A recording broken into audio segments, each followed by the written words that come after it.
Welcome to another episode of Slender Sends, a few boulders left over from the competition and some new climbs by the route setters at core climbing on the Gold Coast. Stick around to the end if you want to see me throw myself at a wall and see what sticks. There's also some big dynamic moves, some coordination, and a human flag dyno. First one has tiny edges for your toes if you're smart enough to use them, as Tim reminds me to press with my feet.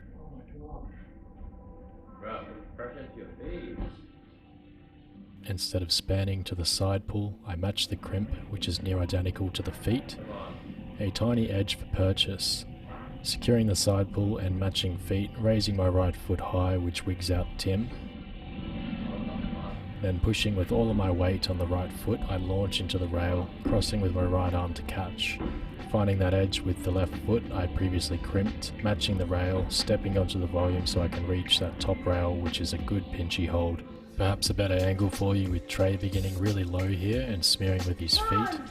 This is Nice. so he can cross over and crimp with his left, allowing him to drive through to the side pull with his right, almost levitating here, going left first to the rail and matching, stepping onto the tiny edge, heel hooking the That's it. side pull and grabs the rail to finish. Jogs and slopers on this one, a leftover comp climb.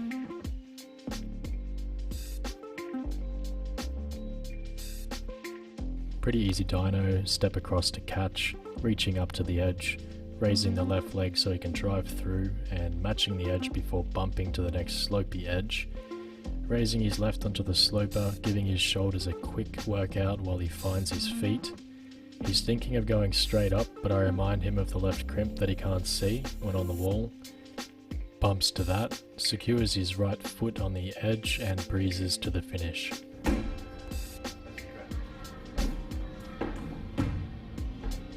Reaching the edge and walking my feet up, conscious of keeping that arm straight to conserve energy. The next move I pull as if I were knocking an arrow while driving force through the left toe. Left to the edge, walking my feet up during the interruption, then darting into the sloper. Looking for something to use my right foot, I don't find it and so just go to the crimp, counterbalancing with that right air kick, some footwork and committing to the final hold.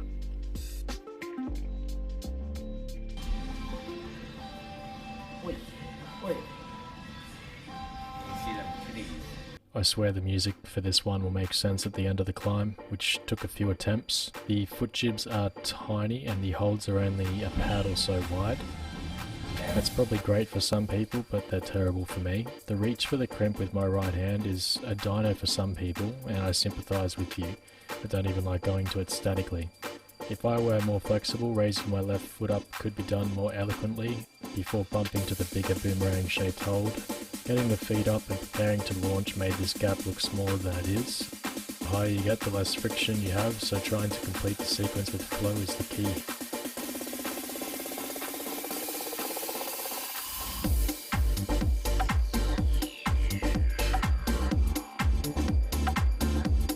Shout out to Bouldersaurus Rex, we finally got a pogo. Now watch him jump.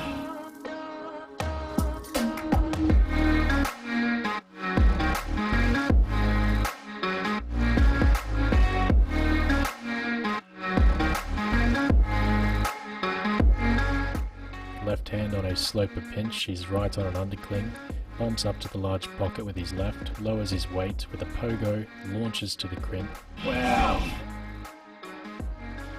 Really controlled left up to that edge, crossing his feet and flagging to rock over to the top. Here I go, essentially this is what you missed with Tim, straight to the pocket, a high left heel hook followed by a left hand on the sloper, right to the undercling, releasing that heel hook and stepping on the large pocket, bumping to the other large pocket. Arm straight, I do a little swing with my right leg, trying to gauge the motion of this probably exaggerated pogo. The distance on camera is tiny compared to how it feels. I've never gotten this far, and so the boys are telling me to go left, not right. I cut my feet going for the next edge, a soft flag to match and top out. Trai secures the pocket, followed by a heel hook, a bit more dynamic to the sloper pinch, right to the undercling. I haven't emphasised the importance of the right foot smear, we all required it to move up this boulder. Trai now on the slippery section of the pocket for extra height, pogos to the crimp, readjusting that crimp while hanging and gets his feet back on the wall.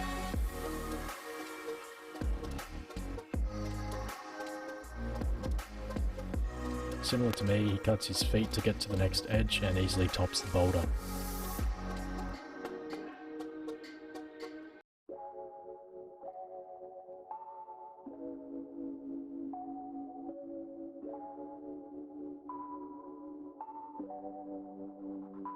So this is my flash attempt and I'm going to go super statically here. First right hold is like another slopey pinch. The right flag propels me to the volume around the arete, working my feet around so my body can follow. I want my body under those positive edges on the left there. A sneaky mantle on the volume if you caught that. My body still wants to rock back towards the arete, so raising my right foot cancels that out. Now I'm looking to the next jugs. A right flag. I could have just stood on one of the holds, but my left leg is holding about 90% of my weight, so I ever so slowly edge my way across to that jug, which is hard up against the wall, raising my feet where possible to lighten the load on my fingers. Here's a quick snippet of that jug against the wall. That's what I'm aiming for in this next clip, where form is second to speed. Be interesting to count the number of moves required, statically versus dynamically here. I didn't do this, by the way.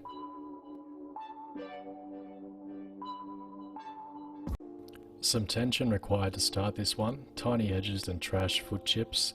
Keeping his hips into the wall, Trai rocks over into a Gaston. Having to trust one of those chips now, he steps up and falls back into the side pull. Scopes the pinch and lunges toward it, flagging for security. Now raising with open hips to the next chip, his weight is still close to the wall.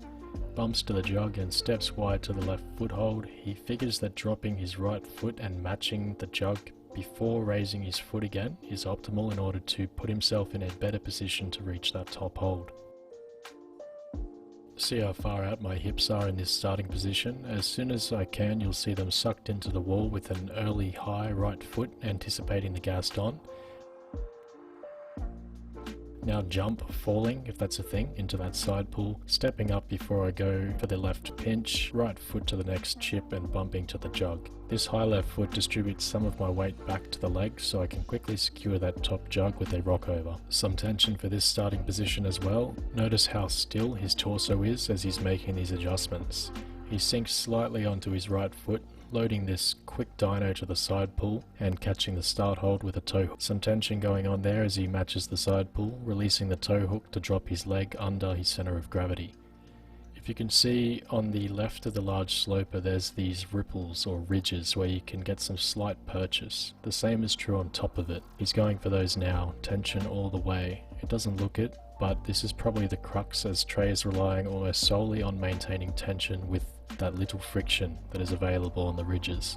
Now a bit faster because I'm spastic at holding tension, I found it easier to move my left hand to the far side of the pinch, digging that left foot in and slightly pivoting to the right before launching into the side pull toe hook catch. A rather dubious crossover with my feet and another crossover and then an awkward smear as I bump my hand up to the ridges.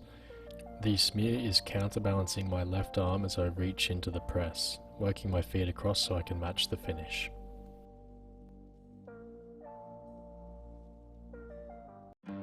Now the start of this problem is what I wanted to capture, so sorry about that, but it's feet wide apart, semi-statically going to the jugs, all stretched out, and the left foot releases the left hand to cross over to that second jug. This problem could be done smoother with flagging, but I was being lazy.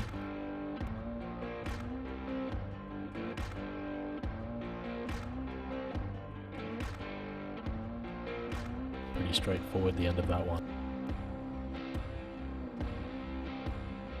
This was a traverse on an overhang. Some of my favourite climbs are of this nature. Big jug to start, going to the left crimp. Some footwork to ease the momentum generated when releasing holds. Up to another crimp with the left and then again with the right. Rocking out wide to the crimps on the arete. I don't know why I didn't grab this massive jug earlier. An unideal right heel hook on one of those crimps so I can extend my left out to the volume crimp. Now here's why I included this climb. By moving out of the heel hook, I'm now pushing my body away from where I want to go. I wonder if I had held the heel hook, however uncomfortable, would I have been better situated to secure the jug? If you have any ideas on how I could have done that smoother, let me know in the comments. Missing Tim on the start of this one as he looks to climb up the arete. That flag stops his body from rocking away from the wall as he releases his right hand looking to go up. This section looks to be serial bumps up with the right hand, so he's figured that out now and can step up towards the finish. Ryan showing his dexterity, bumping up to an edge, quickly stepping up and flagging to bump again with his right to the pinch, stepping high with his right foot and opting to go left-handed to the jug, engaging his core, he's back on the wall so he can heave through to the finish. Here's Tim rocking into a wide Gaston pinch with the right and a side pull on the starting hold. Hips into the wall, he walks his feet across into a toe hook, so smoothly releasing the side pull and crossing through to the first of two jugs. He turns around here because people are amazed at how controlled he made that look. It's intended to be a dyno for reference. Up to a slopey jug and walking his feet up so he can launch to the next slopey jug. Notice he twists his body away from where he is reaching to extend the wingspan through his shoulders. Some fancy footwork and rocking over to the next jug, reaching the top with ease. Here I go trying Tim's beta, tippy-toeing across into the toe hook, not as smooth as Tim. I now reach across to that jug.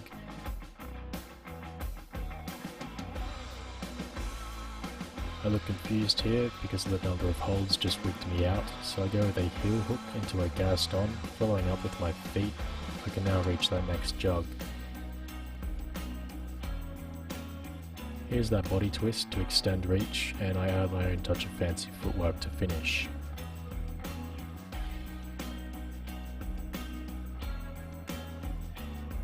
Here's Trai showing us one of the intended dynos, launching straight to those two drugs, utilising the volumes at his feet to slow his rocking. Going dynamically to the left jug, I think he's just showing off now. Using a left flag to skewer that next jug instead of the body twist, and treating the end of this climb as a ladder as he can campus the finish.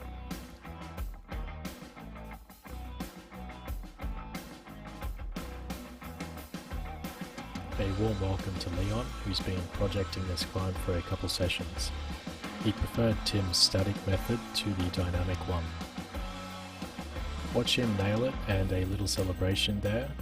I believe this is the first time he's done the next section, which he's doing very cleanly.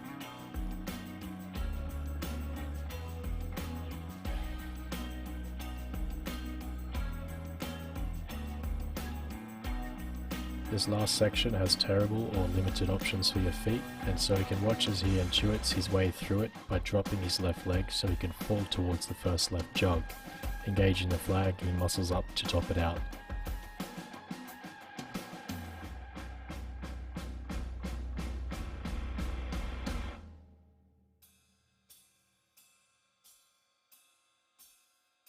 Nice. So here's a few clips of my various attempts at solving this problem semi-statically. The intended beta is no doubt dynamic, but I couldn't resist.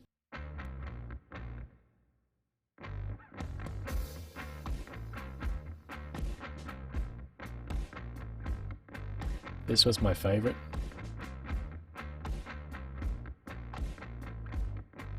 The human flag dyno. Trick was, as always, keeping hips close to the wall, and I actually plant my right hand down ever so slightly before grabbing the jug with my left.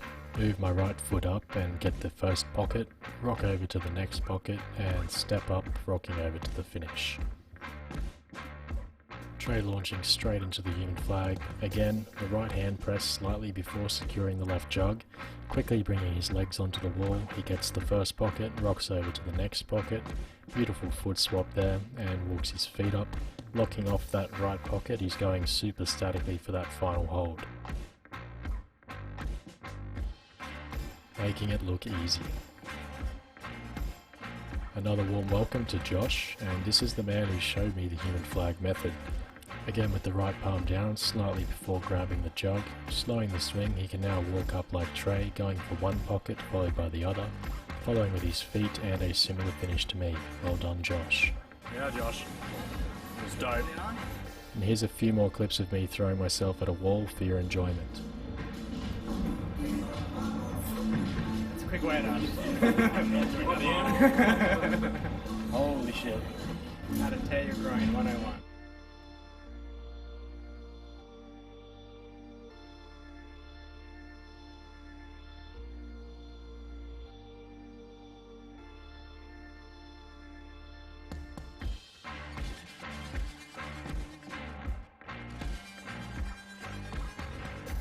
If you have any other ideas on how to solve that, leave a comment. If you enjoyed the video, give it a like, and if you want to see more, subscribe, and I'll see you in the next one. Thanks for watching.